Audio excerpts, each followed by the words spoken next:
Un pa tradicional, rodó, de crosta cruixent i de molla tendra. Tot el procés es realitza seguint una elaboració tradicional amb fermentacions lentes i coent sempre les masses en forns de solera refractària. Així defineix la indicació geogràfica protegida el pa de pagès català, un producte que els clients identifiquen ràpidament per aquesta etiqueta i del que n'han reconegut el seu valor, augmentant-ne el consum en un 10%.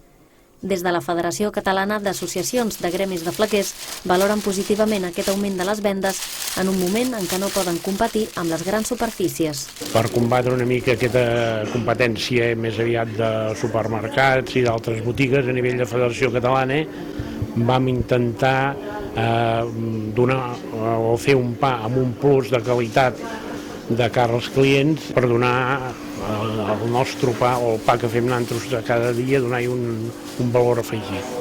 En els darrers 40 anys el consum de pa ha patit un descens del 56% a tot Espanya.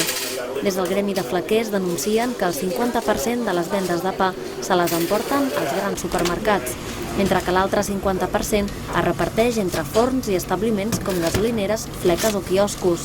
Per tal de limitar aquesta venda, des de fa uns mesos es du a terme la taula del pa entre el govern català i els gremis de flequers de Catalunya. Només que es pogués limitar una mica les ventes en totes aquestes botiguetes que són mig il·legals, amb gasolineres, amb quioscos i tot això, jo crec que els forns sí que hi guanyaríem un 50%.